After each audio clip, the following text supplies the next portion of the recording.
Good morning to you from the Kymiring in Finland. Yep, it's Kymiring. My name's Andrew Coley. Hal Ridge alongside me. Hal, a very nice man, told us this morning, didn't he?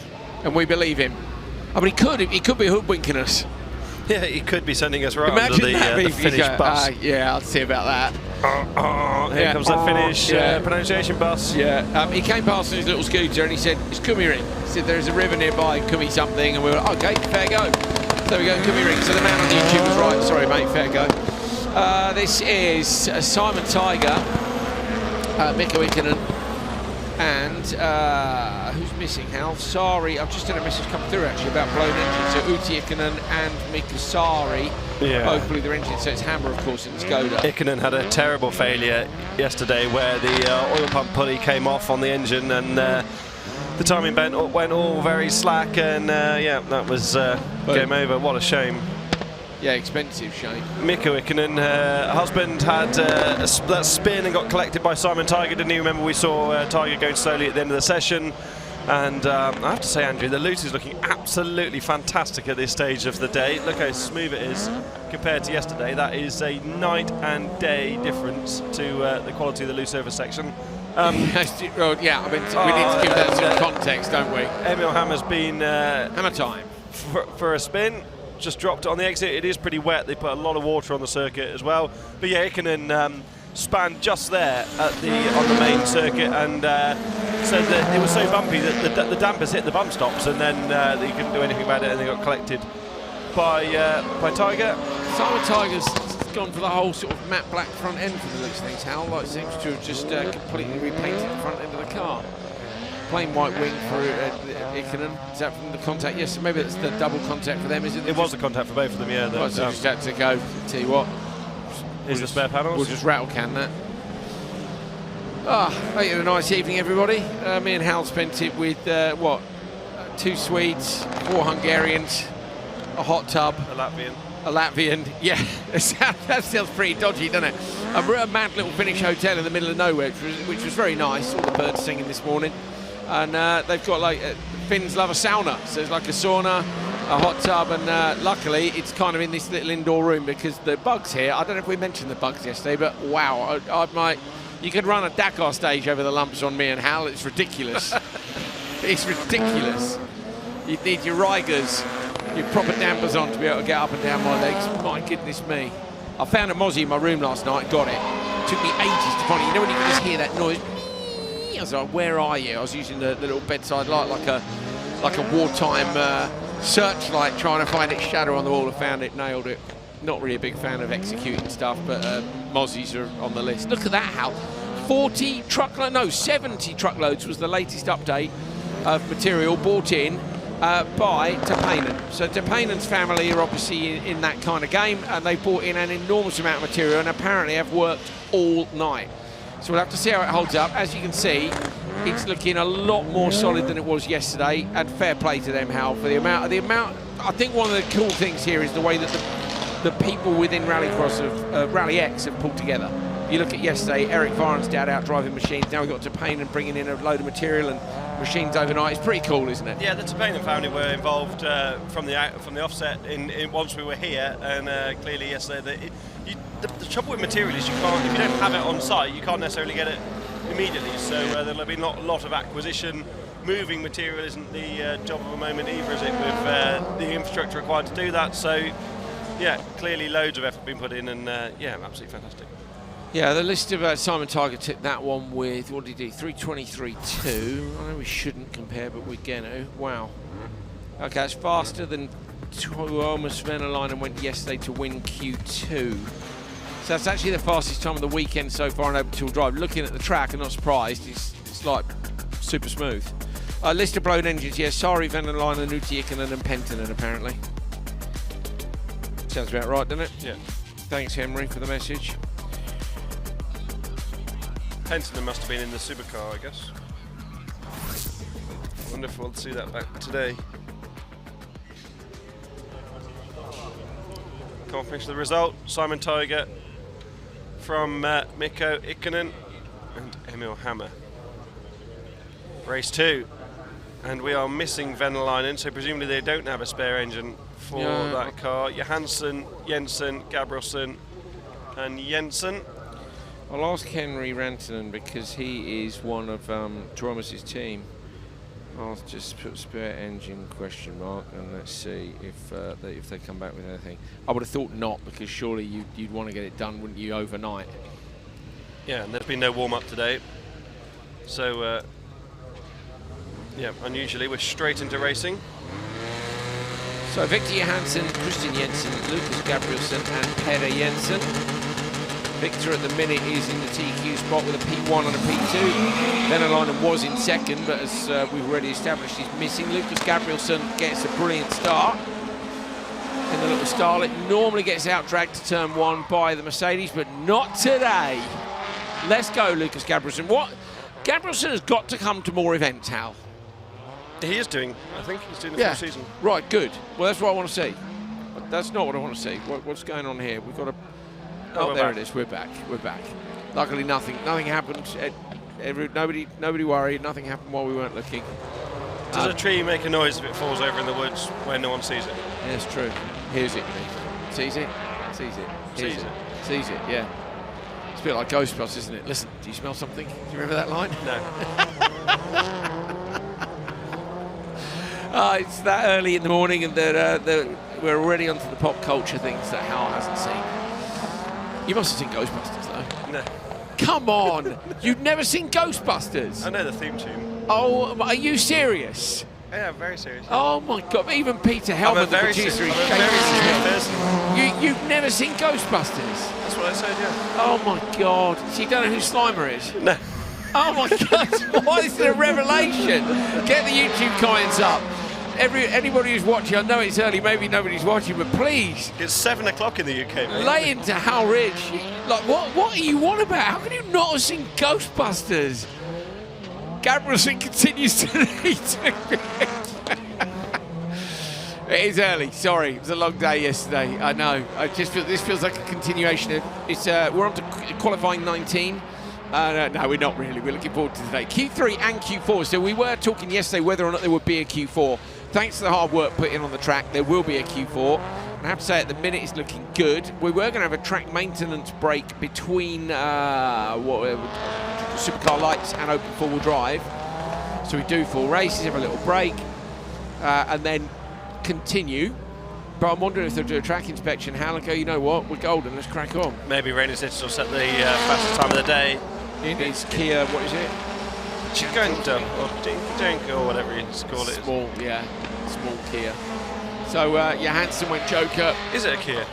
I don't actually know. I think it's a Kia, yeah. Johansson was very fair in the first corner, wasn't he? As Gabrielsen sent it around the outside. Victor is, if you were going to turn in on anyone in the RallyX paddock, you'd turn in on Victor, wouldn't you? Because he'd go, oh, I'm not going to turn you around, because he's a gent, isn't he? They're waving, okay, they're waving the white flag again. Remember last night, the Hungarians go, why are they waving the white flag all the time?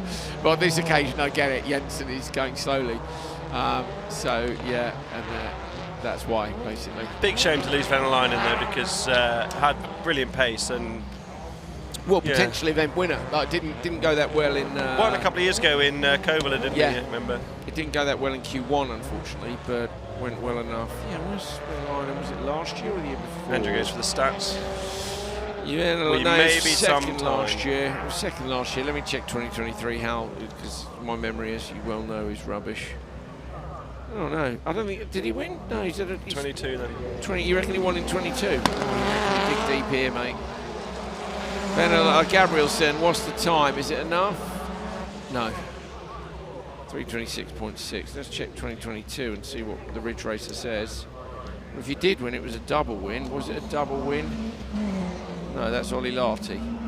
Yeah, maybe it was just a podium. He's been on the podium nearly every time there. Okay. Oh man, I wanted him to win. Imagine that.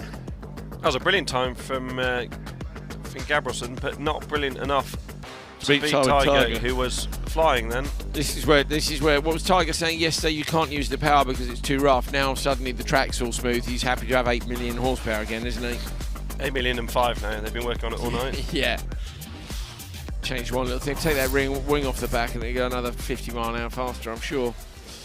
Gabrielsen wins the second race of Open Two-Wheel Drive. Tell you what, if they carry on like that, Al, there's a chance we'll be down to 1 race for them in Q4. a race of attrition. What class is that? Le Mans. Anyone watching Le Mans? What's going on? Anyone watching us? Is it too early? There's 292 people watching now. Are there? Wow. 293. Oh. Thank you to whoever just joined. Good morning. You've all missed the fact that Hal Ridge has not seen the movie Ghostbusters. How many times are you going to repeat that today? All day. I can't. Literally, I can understand if you hadn't seen some niche thing, or although I'd be annoyed about it, I'd even understand if you weren't into Star Wars and you'd not seen those movies. But to have not seen Ghostbusters, I've seen Star Wars. That's a good thing. Actually, I would be a bit disappointed if you hadn't seen Star Wars as well. Star Trek, though, is more niche. Yeah, I agree. Yeah, I don't mind a Star Trek movie. What do you get the called? Wrath of Khan, you know. A Trekkie, or huh? What are you called? A Trekkie? Yeah, I'm not a Trekkie. No, I do like Star Wars though. I'm watching Andor. Do you have you love all the figures and stuff, don't you? Yeah, I sold all my Star Wars stuff recently. Actually, I couldn't believe it. Yeah, good money. Been sat in a box for 25 years. I was like, you regret that in 15 years' time when it's all when they're worth £10 million. Yeah. Polly, why do we sell all that stuff? There's a collection of figures called The Last something. I can't remember what it is. The Last 18 or something. And it turns out I had 11 of them. So yeah, we did all right. We did all right. The last 18 and I had 11. I had an R2-D2 with a pop-up lightsaber. The pop-up lightsaber was worth an absolute fortune because most people lost them, but I was a little bit anal with my toys, so I used to really keep them all together with their guns, and it turns out that that's the difference with Star Wars figures. Don't know that they would have liked the fact that all the Stormtroopers had A written on the bottom of the foot, because I didn't want my brothers playing with my Stormtroopers. Very in true Toy Story style, way before Toy Story was out, all my figures had a marker pen A on the bottom. What are you up to, Nicholas? What's he doing, Hal? I don't know why you don't just sit down, to be honest. Have a sofa. Sit on the sofa. Kevin Darback, Pontus Oscarsson, Tobias Darback, Robin Norlander and Phoebe Cake. So it's a better start by Phoebe this time. She's got to stand the throttle and use all the revs. She knows that. But it is one of the two Darbacks leading down into turn one. It's the one with less numbers, so it's Tobias. Tobias runs 93. Kevin runs 193, so it's a Darback 1-2. Oscarsson doing well in the background to force his way through on the inside and move up a position, using his track position. This is a good run from Cake as well relative to yesterday. Clearly much closer to the pack. Yeah. And I have to say, Andrew, with the contrast again in this studio on the monitors and those two Darback machines, I can't tell the difference between either. No, I can't either. Sorry. Like, go for a yellow bonnet on one and a red one on the other. That'll do. I'm pretty sure it's Tobias. Yeah, it is. Yeah. So it's the one with less numbers. So Tobias is 93, and his brother Kevin is 193. So all you can do really is look at the yellow blob on the rear window and see is it less or more, which is the number stickers. Norlander Jokers on the top of your picture now in the red machine. Phoebe Cake on the inside, but Norlander's going to have the run down the hill. Good observant spotting from Norlander's spotter to get him in and out, and now get the hammer down. Oscarsson was strong, as I said, in turn two up the inside. Oscarsson working the car there through turn one on this second lap. I've been impressed with Pontus Oscarsson, not just with his performance the last couple of weekends, but he really progressed in Crosscar Junior towards the end of his tenure there, and I think he's clearly, quietly going about becoming a very accomplished little driver.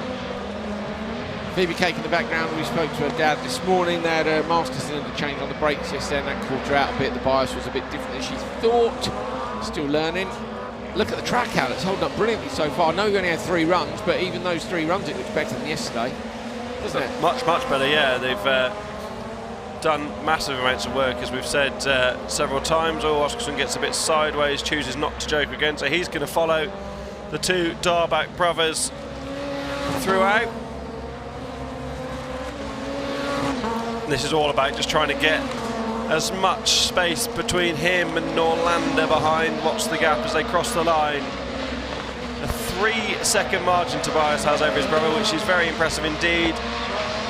3.1 is the gap between Oscarsson and Norlander. That is going to be pretty close, but you would also argue that Oscarsson will be in a better position having the momentum coming out of the Joker, and if Norlander can't cover off the inside as we saw yesterday. I wonder if people will have watched any of the footage yesterday and seen how people have treated that Joker merge, because it was Ikonen, wasn't it, in the Hyundai that bailed, because Ikonen's another gentleman and doesn't run into people. But I would have I think maybe gone left and kept stayed in the throttle. You get to the ruthlessness of the very top guys, and I think there will be less of that. Yeah, and more door slamming, as in, yeah, trying to close the door, and if not, I'll hit you in the door. It is high speed, the merge. Okay, so the two Darbacks go Joker, they are in the clear. Go on, what are you looking for? Mistake by Oscarson to run wide on the Joker. Unfortunately, yeah, just ran a little bit wide, over-rotated and managed to avoid the barriers on the outside, but cost a lot of time.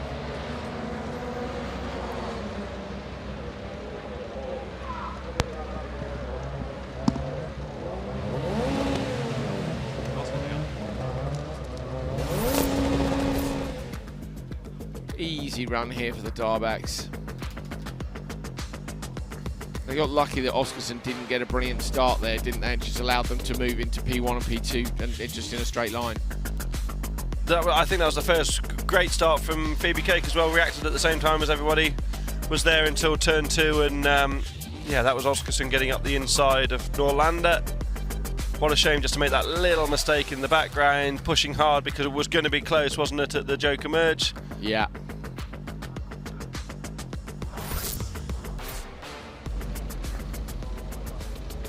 Tobias Darback 3:16.0, an idea of yesterday's pace, 3:15.2 and 3:13.9 were the two winning times. So, assuming Anderson gets away well here, or Vittles, or Mounier to be fair, we could get an idea of how quick the track is. Yesterday it varied massively as the sessions went on. It would start wet, but then it would cut up and get quite rutted today. Say there's 70 truckloads of material have gone into it. And maybe we won't do the same thing. Maybe we won't have to have a break in the middle of the session. Right there, Hal, you got a bug in your ear. Let's go, come on. That's great, let's go racing. Everybody's keen.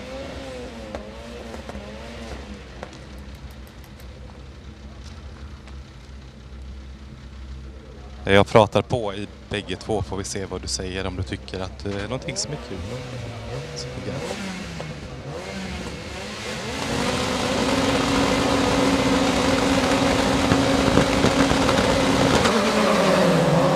Anderson's got a terrible start. Vittels gets away well. Hagstrom on the outside. Well, it's two in, and Matt Larsen as well.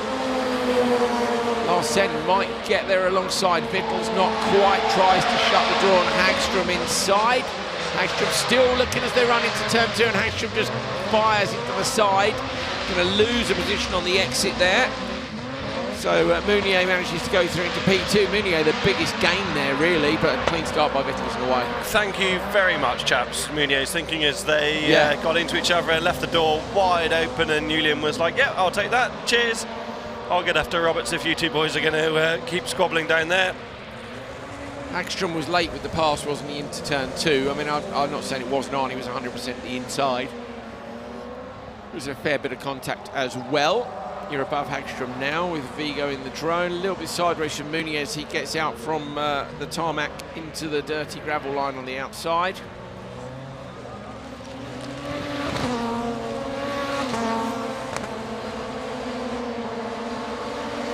Great shot there of coming off the Joker lap, and that's where it is full straight line from the Joker, but if you do that, there is no room for the person on the inside, so you have to know you've got it. I think you're going to end up leaving a car's width if you're not sure if their nose is inside the rear three-quarter or not. Double wave yellows here, so who has parked it? Somebody has. Not quite sure why there are double wave yellows when there's no car on the track. There you go. Maybe they're just having a little practice with the flags, Hal. Yeah, absolutely. They have had plenty of practice yesterday, haven't they? The track is looking really good. We are still going to have a maintenance break between lights and open four-wheel drive because there's a tyre barrier that needs repairing or something. Where this event gains today is that there's plenty of time for them to do such things, because normally we'd be doing free practice. Yeah. Q1, Q2, Q3, semis and finals. We've got the remainder of Q3 to do, which we're largely through now, and then Q4 and semis and finals. So. Yeah. Well, hopefully that means we can keep the track in great conditions. What we really want to see is how it races, don't we, later on, is how it races in when you've got all cars out on track and the conditions are nice and smooth. Oh, Anderson whatever the problem is pretty bad, causing him to lose enough time to be lapped. You may as well stop now, Lucas, because there's no point in continuing, sadly. Yeah, once we clarified this with Fraz last night, didn't we? If you get lapped in a rallycross race, you are officially a DNF. Really? Some regulations. Yeah, he goes, really? Oh. Like, Good to know. Yeah, don't drag it round, mate. Oh, I can't do a Fraz accent. Yeah, you can. It wasn't bad. The really was quite good. Really? Read the regs, man. Going to be close at the merge, closer than I thought. Mounier, he's got this, isn't he? Job done. Mounier comes, so Vittles loses out on the line. Mounier gets it. Julian Mounier's last lap, 59.5. That's what the FC2s were doing yesterday. So track conditions are definitely better today. 3:14.4 would have seen him in between the winning time of Q1 and Q2 for Luke Anderson. So Anderson has had a little bit of a shocker there, but obviously that was off the line as well.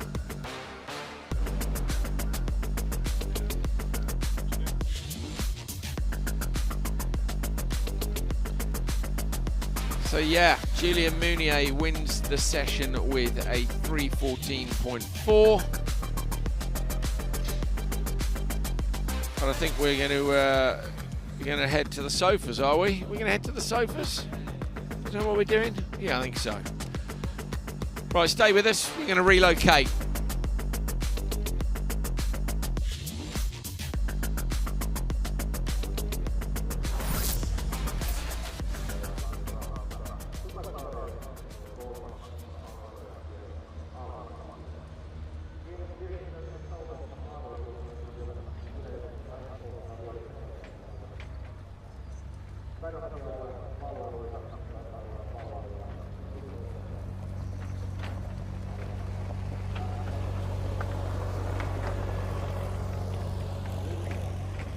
Yeah, Julian Mounier, the winner of that session. We are joined by Tobias Darback. Where's Tobias? Let's have a look. 3:14. You're P3, Tobias. Yeah, Tobias, how's it going? Going good. Yeah, man. Decent race for you boys last time out there. A P1 and a P2. Yep. Easy start when Oscarson dropped back. That's nice, isn't it? It's nice to get a good start. It's always perfect. I think the start is very important on this track because the overtake opportunities are not that big. I think it's the Joker that decides. Yeah. How track conditions look good, don't they? Yeah, the track was much better today. I guess that makes it a bit more pleasurable to drive out there in Q3. The track is much better today. Yesterday the car was jumping all over the track, and today it's more stable, so you know where the car is out there. So much better today. And more importantly, nice to get one over on your brother, because Kevin's getting a bit quick lately, isn't he? Yeah, he is. Do you guys share data? Or do you look at each other's lap times, or are you starting to keep secrets from him now he's getting a bit faster? We look at each other's onboard cameras and trying to share the setup. Which one is good for me or him, and try to compromise for both cars. But yeah, he's getting quick. That's good though, isn't it? I mean, that's the aim, I guess. If the two of you are working together, you both want to be up there and challenging for the title. Yeah, exactly. Supercar lights in general. You've a lot of experience, haven't you? Multiple titles in cross car in Denmark. You raced a couple of supercars for a while, but how have you found the supercar lights experience so far? I think the Supercar Lights class is a very fun class to drive. I think the car is very easy to drive, but when you need to get the last tenths of seconds, it's getting really hard to find those. But I think Supercar Lights is a very fun car to drive.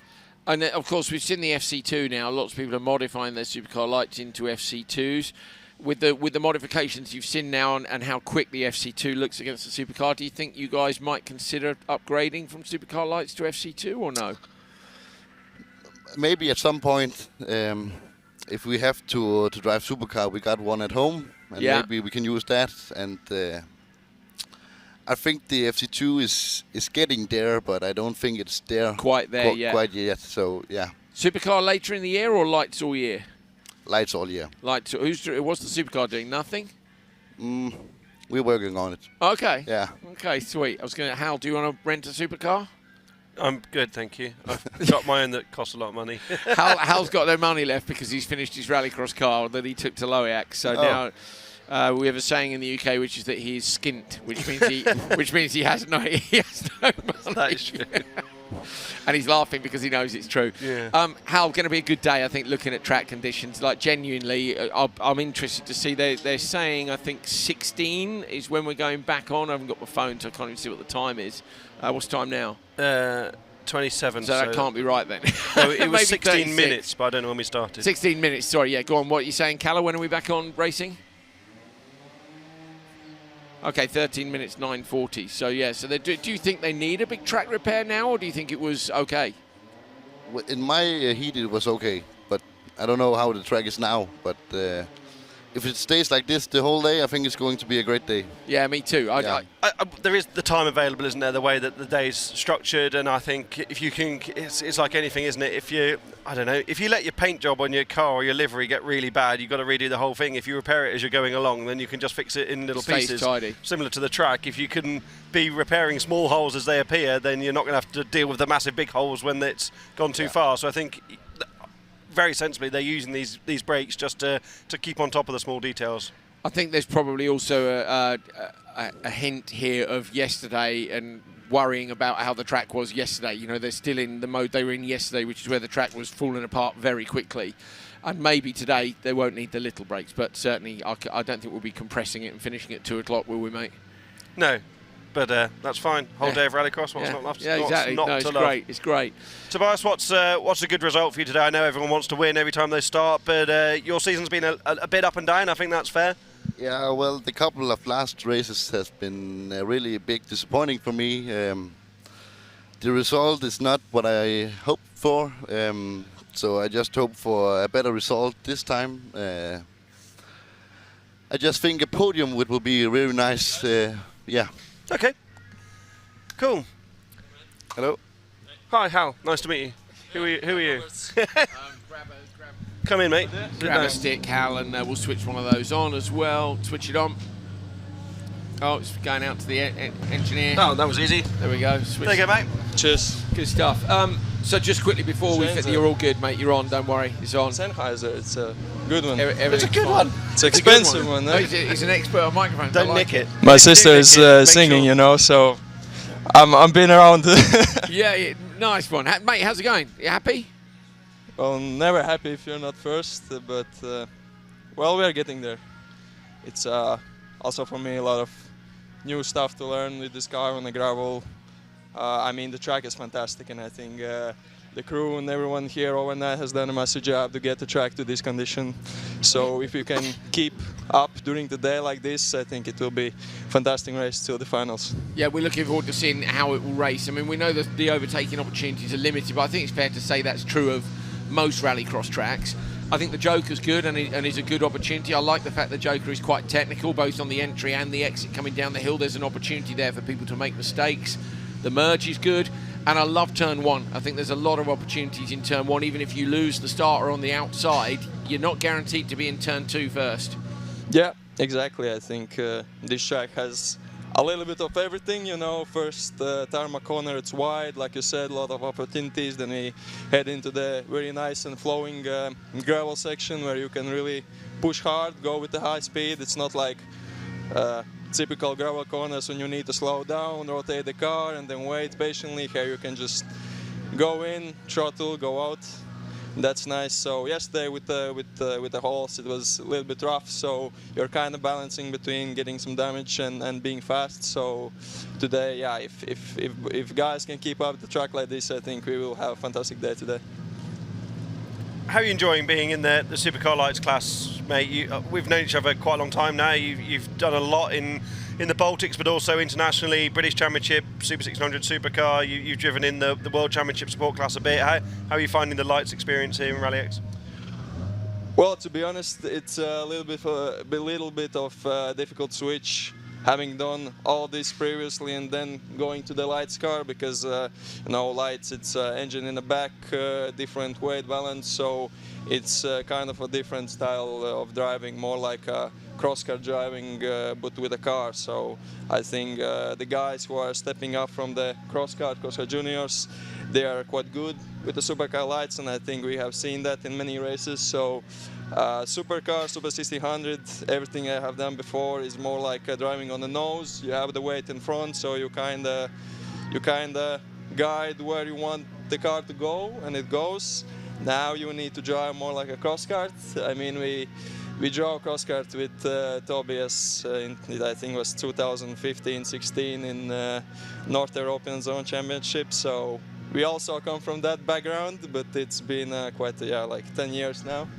So, but it's nice. I think lights class category is a great concept for everyone in rallycross. It's like, I think, the perfect middle step, coming from cross kart or slower category classes to the lights, and then you have the opportunity to step up to FC2 or supercar or whatever you want to drive. So, and again, it has a little bit of both. You need to be aggressive, you need to have a sideways on the gravel to rotate the car, and then you again need to be smooth on tarmac to get the car not to step out, to have a good line. So I think it has a little bit of everything, and then it's actually quite enjoyable to drive. We asked Tobias earlier on about FC2. Yeah. Would you consider that as a next step? I mean, I know you've done supercar before. It's quite difficult for you. What are you doing? Are you trying to figure out where to go with your driving career? Yeah, I mean, the concept of FC2 definitely has given us this taste of what we can get next, and obviously, when buying the supercar lights car, we have this image in a long time that we can go up to FC2, because now also Ericssons are working hard to develop FC2 class, and here we see that it's already going in front of supercars. So with everything how supercar category has changed over the past years in rallycross in general, I think FC2 is like really great way to go into the fastest category of rallycross, still be competitive, still within budget, within like budget that is not going crazy into the sky every year. So yeah, it's definitely in sight. Sweet. We had Eric Farren in the studio yesterday, your team boss, and known Eric a long time, of course, and he's seen a lot, hasn't he? I was saying to him actually that he has massive experience from all sorts of different teams and things that he's done, but you also come with a big experience. So whereas he's used to dealing with some young drivers or new drivers, it's actually quite a nice position for you both to be in, that you're working together at a point where you speak the same language. Well, kind of. His Latvian is improving a little bit, isn't it? But you've proved yourselves. You're both very capable. So there's not like a desperation to win every time you go on track. You can work together to try and improve. It still is.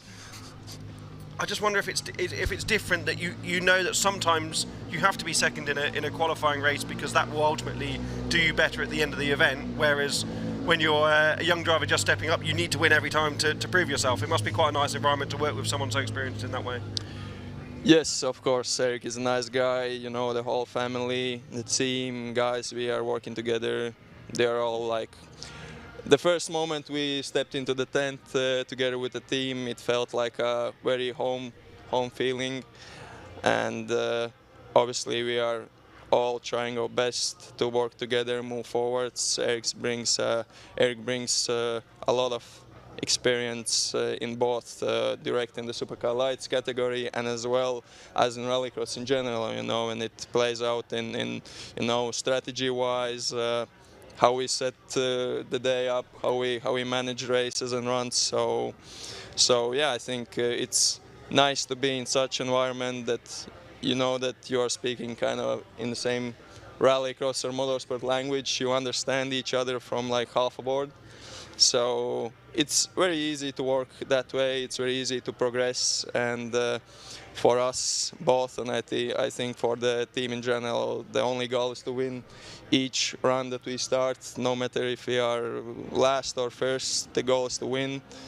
now as well. I mean, we have, you know, during all these past years, we have set the level such high that now everything, if I come home, if I come back not first, then everything is like a little bit not like a failure, but it's not it. Even if you finish second, then it's not like cheers and smiles. It's like serious. Okay. Yeah, your targets are high. The benchmark has moved. Yeah. And you know, it's also it's fun to be in that kind of environment and feeling. Yeah. So.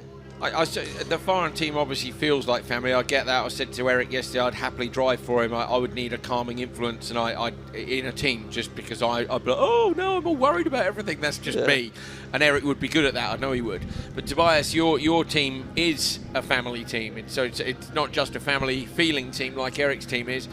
You're running it with the family. Yeah. How's that? Because it can't always be easy. It's not always easy, but yeah, it's a big fun because. Some families are going out to watch some football, and we just have the motorsport together. So we spend a lot of time together, and yeah, I think it's worth it. So so not too many arguments. We try to stay them low. So yeah. He has a lovely family. Yeah, they are. They're great guys. But you can imagine, can't you, two brothers smashing each other's cars up in the corners, you know, and then come in and Dad goes, "What the hell are you doing?" I get it. I get it. So. Not always easy, but we you enjoy it? Yeah, of course. Fantastic. Right, we're going to let you guys go because you're sweating, we're sweating, you're wearing like race suits, we're wearing shorts, it's boiling hot. Man. We're going to get ourselves Super reset hot. and in the studio. Thank you so much for joining us, and stay with us. We're going to be racing in just a few minutes' time.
Welcome back. We are back in the commentary position, ready for open four-wheel drive Q3, race 1, and the car on the right is back after a huge amount of work from the Hedstrom's Motorsport squad yesterday. An engine failure in the Polo in the opening session, and then on the way to the grid in Q2 there was a noise, and Peter Hedstrom quite fairly told Philippe to shut the car down because they didn't want to risk any further drama. The car has been sorted in the paddock and they are ready to go. I loved it when I saw Peter yesterday. There was double wave yellow in turn 1. I said, do you know what's happened in turn 1? He goes, yeah. Daniel has gone straight. Philip's gone straight on. And I said, oh, right, okay. I said, what happened? He said, I told him to brake later. I said, so at least you know he's listening. He goes, yeah, this one time he is listening. So that's Torin on the outside, Philip Torin. Patty Benson missing with a blown engine as well, and no replacement, we understand. Martinovs gets the whole shot ahead of Jake Walker. Walker, though, back up the inside on the brakes, GT driver style. Lovely job in turn 1. Torin gets around the outside first. That's good from Walker. He's very comfortable on the tarmac. As you'd expect, really, given his experience. We chatted to him yesterday together with his mentor, Buddy Rice, in the studio. Of course, former Indy 500 winner, Buddy Rice, who had some great stories. Definitely go back and watch that from I was just about to say yesterday. that. It was brilliant, wasn't it? Such a great guy. And just has such a lovely intonation and way of explaining things that makes you smile when you listen to him, really. Yeah, it really does. What was it he said? He said the joke that puts a little wrinkle in it, didn't he? Which was just lovely American terminology. But I thought was really, what was amazing, Hal, was he said, didn't he? He listed, and say if you haven't seen it, he listed absolute legends of American motorsport, IndyCar legends, NASCAR legends, and said they're multi-discipline guys, and this is brilliant for learning. You couldn't have a better sales pitch, really, for Rallycross than what Buddy said. No, you couldn't. You should clip that up and stick it out. Look at it, they've watered the track now before open four-wheel drive, and it's so wet in the Joker section.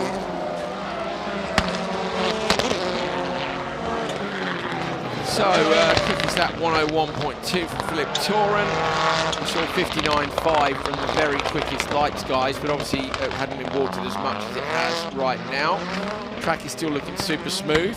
We are in a bit of an evolving situation. If you have only just joined us, there you go, that's Jake Walker. Just his windscreen washers are working at least. Yeah, He poured onto the screen. Oh, I tell you what, he's watering the track a bit more there. He's run a little bit too deep on the loose, and that's what he's learning. He's moving a car around on the loose. You're constantly feeling whether or not you've got grip on the nose or not, turning it in. And it's quite hard to explain, isn't it? Because a GT car will move around underneath you, but in a quite a different way. And sometimes a big moment in circuit racing doesn't even look like anything from the outside, whereas a big moment in rallycross normally means you're on the lock stops and reversing into a bank somewhere. So yeah, he's just getting used to that bit more rotation in the car. I mean, they talk about rotation in circuit racing, and you know, it's basically rotation of the steering wheel relative to how much you have to move the car around underneath you to get turned in here. And I think you see that a bit with Jake at the moment in the tighter corners, is he's just not getting the car moving around enough underneath him yet. And I'm sure he will, given his ability, but he's relying on the front axle at the moment. You saw that last time around at the top of the hill, and you just get bags of understeer because there's no grip. You've either got to left foot it in, give it a Scandi flick in, get on the handbrake, open the throttle up earlier and get the rotate. Yeah, there are so many ways to rotate a car on the loose, depending on whether it's front, rear or four-wheel drive as well. But lots of it, things like brakes and handbrake. But it's within you, and sometimes it takes a while to learn that. When I drove Matt Neal's British touring car at Silverstone, it was a very cold, greasy day in November. I got all locked up into what's the tie right-hander after the first couple of corners at Silverstone. Absolutely no idea. And it was diff chat, and on the onboard I go for the handbrake to get it rotated, get it turned in, and it obviously doesn't exist. Didn't they ask you what you were doing? Yeah. Matt Neal was like, what are you doing here? And Hal was like, well, I'm going for the handbrake. There isn't one. Turenne fights back with a solid run through the first race. The track in this hot weather is going to dry and will get quicker if it doesn't degrade, and he's looking pretty good at the moment, but that's the best of a bad situation for Turenne, and he's back in this event critically after the difficulties of yesterday. He is indeed. Needs to get to the top 12 if he wants to get into the semis, but also looking at it, he is one of our AM drivers, and we have 1, 2, 3, 4, 5, 6 AM drivers, so he'll be in the AM final anyway, won't he, with any luck? Yeah, that was Hedstrom's, Peter Hedstrom's plan yesterday. Main aim, yeah. Even though they call it AM because the Swedes letterise everything, don't they, like SM for Swedish Championship, but the target is to be in the AM final and to get as better result as possible.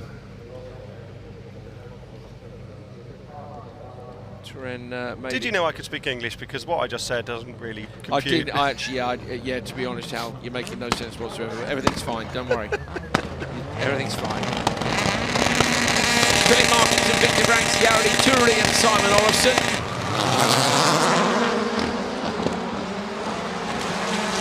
So good start by Ranks, as you'd expect. Who's arguably in the best supercar on this grid. Gets to the inside line. Olofsson trying to come around the outside. The inside in turn 1, Martinson gets into P2, so Olofsson left at the back of the pack. The FC2 is definitely quicker down the straight with this new gear cut they've got on it, which has made a big difference to its potential off the start, but Franks has got away. Saw Bert last night, didn't we? Said, look, he's learning all the time.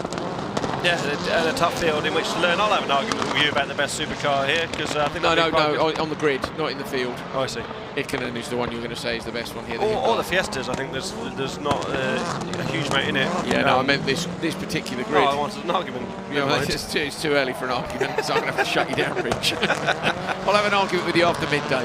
Franks is put himself in the lion's den, really, hasn't he? With a brilliant car. He dominated against not the strongest opposition of all time in Valkenswaard. Yeah. And there's, I know we were joking that we knew he was going to continue the season. It wasn't a foregone conclusion, but we're obviously enjoying being in the RallyX paddock.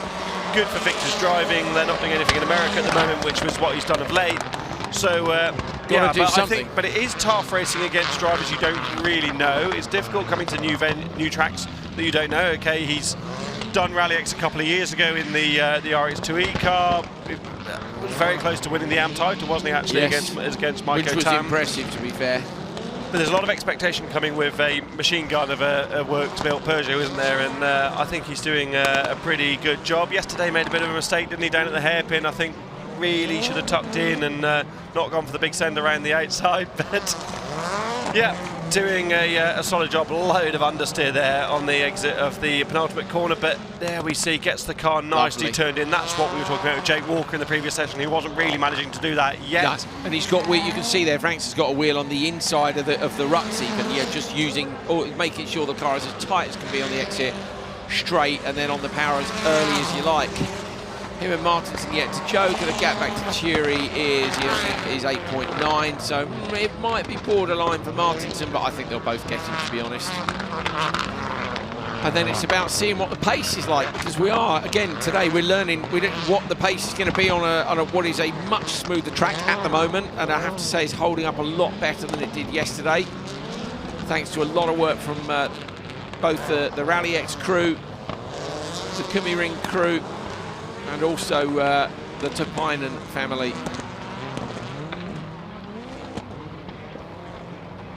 who apparently bought 70 truckloads, was it? Have we changed our minds about how many it was? It was 15, wasn't it? Then it was 40, then it was 70. We don't really know. They were here all night. Who 40, knows? I was told, but Ollie said 70 at the last one. But I reckon Ollie Eriksson. But I reckon people are just making stuff up, don't you? Ollie Eriksson definitely is. Yeah, he's making stuff up. Yeah, Ollie was in bed.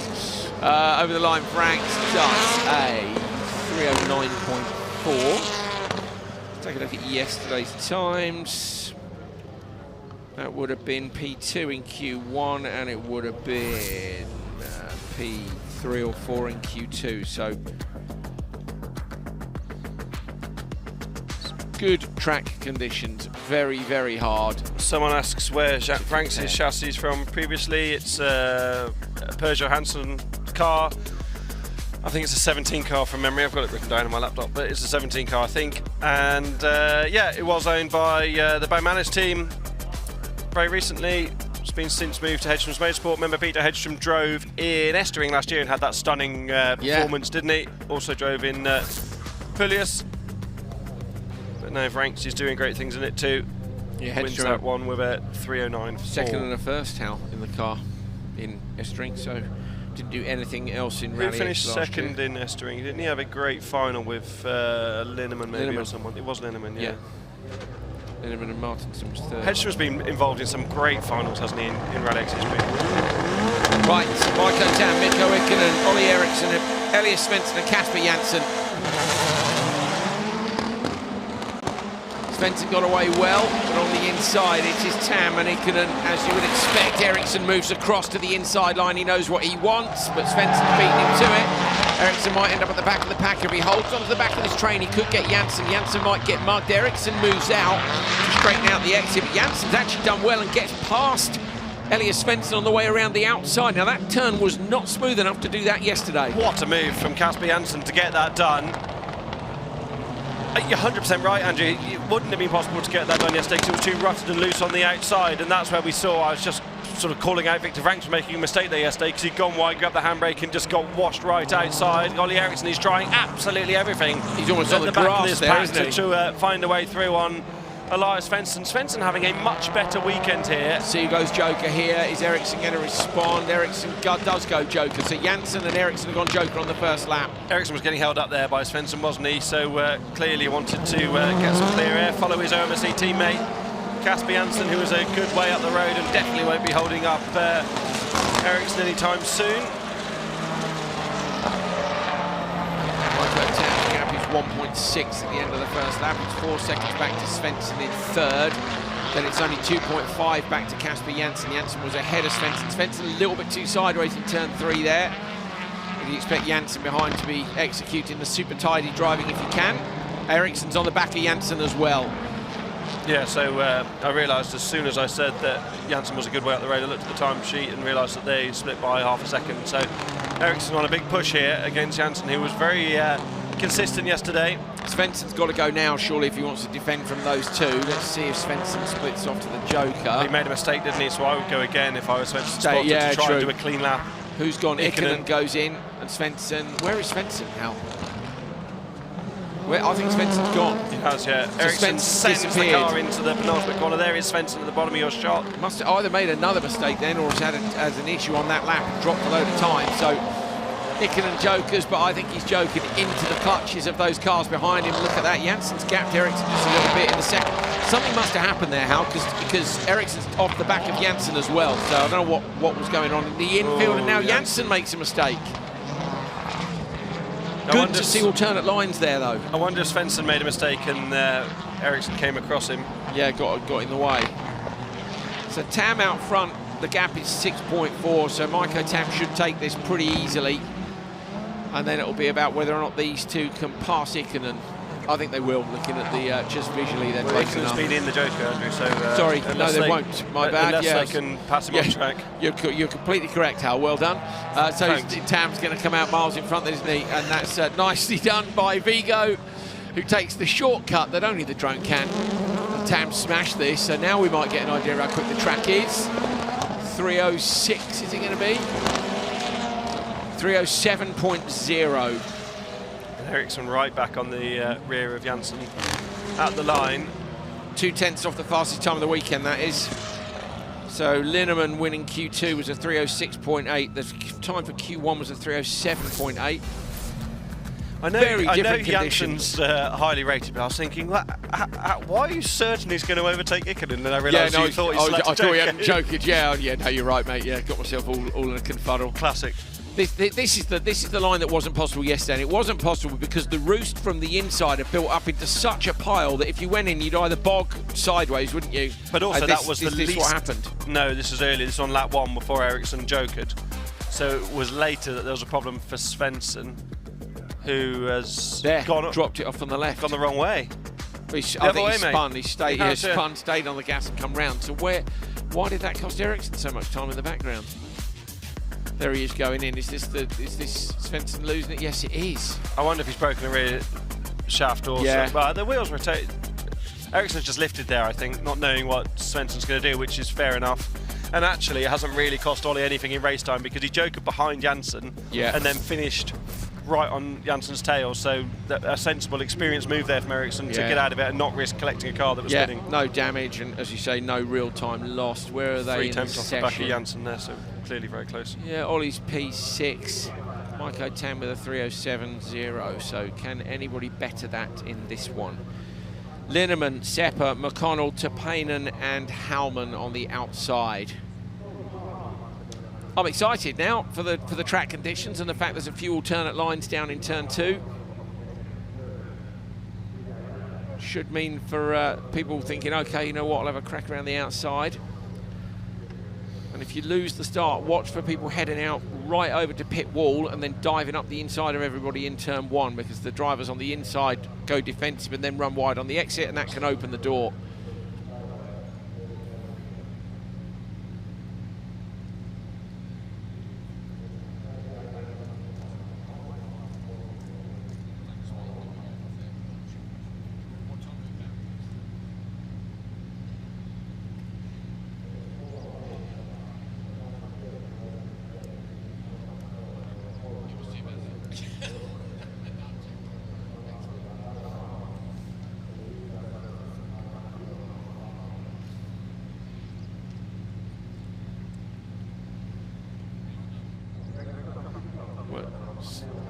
They're fixing a barrier, apparently. Why they don't want to do that after this race is beyond me, but there were no barriers that I thought needed fixing. How desperately did you, if the last race was safe to finish? I think it could wait 3 laps, couldn't it? Yes, I agree. Whoever revved their engine there, I'm with you. Hurry up.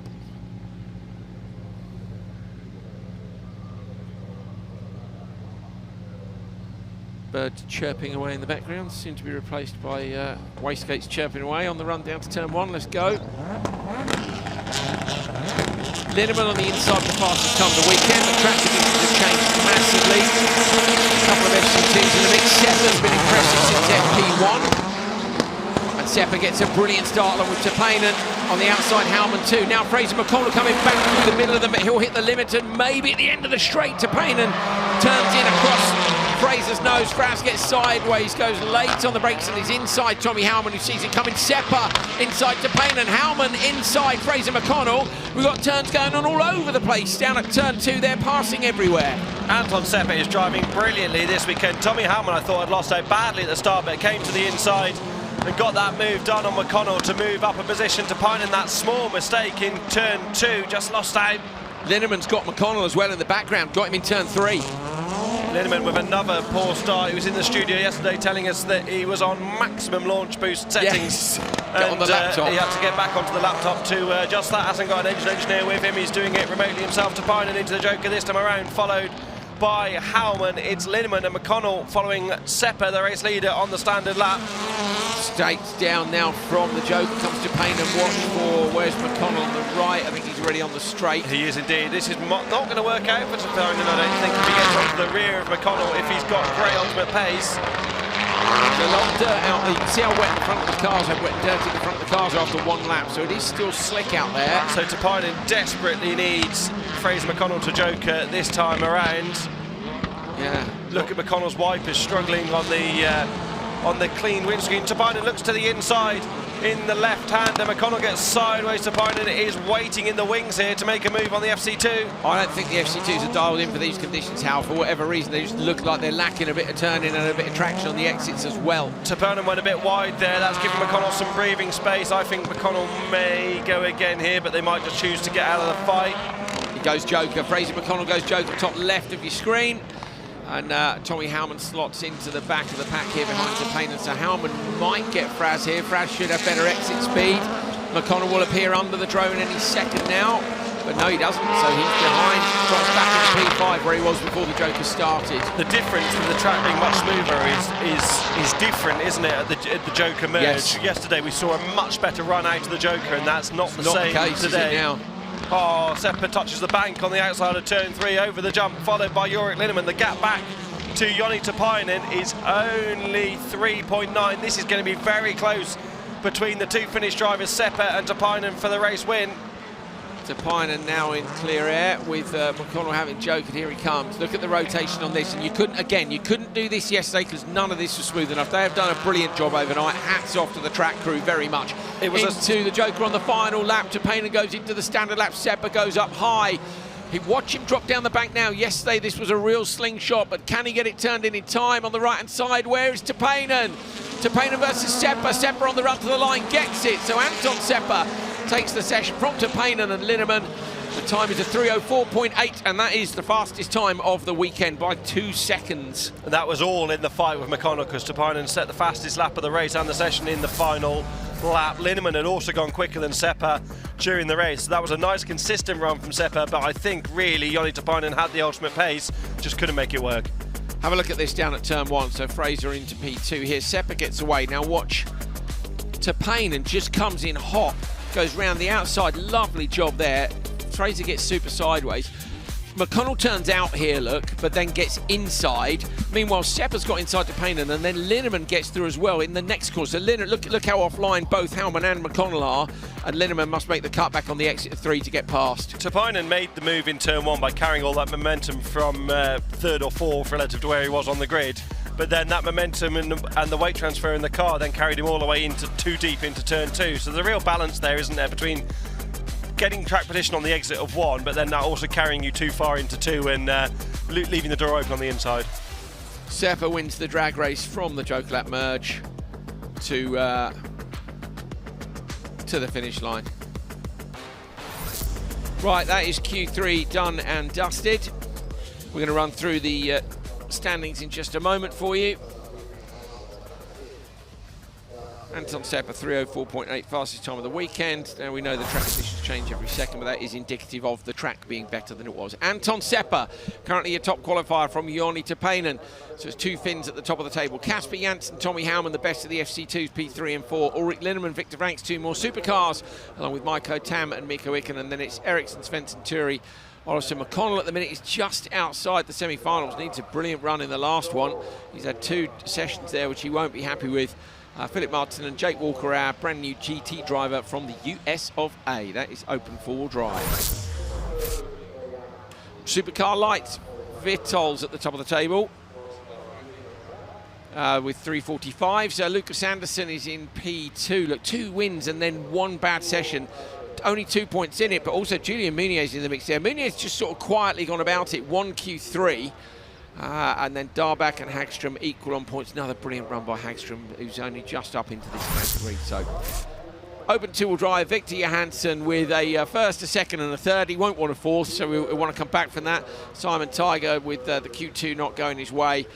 That's Johansson's to lose, really, with a 9-point lead in it, but that can be eaten up. Yeah, don't count out Gabrielsen. Venäläinen, unfortunately, although he's shown on that list, has blown his engine, as has Sari and Utti Ikonen. So I think you won't be seeing a lot of those drivers later on today, sadly. That's it for Q3. We are back. I wrote it down somewhere. 10:30. So 10:30 local time. That's 8:30 in the UK, 9:30 across most of Europe, unless you're in Latvia, when it's 10:30. Look at me with my time zones. What do you think about that? That's what they are, facts. Yeah, Hal hasn't seen Ghostbusters. Remember that. Just remember that if you missed the start of the session. Thanks very much for joining us. What's the time now, mate? Where are we? 8:03 at home. Yeah, about 20 minutes. It'll be a new stream in about 20 minutes. So come and join us for Q4, the final qualifying session from the Kymiring in Finland. See you in a bit.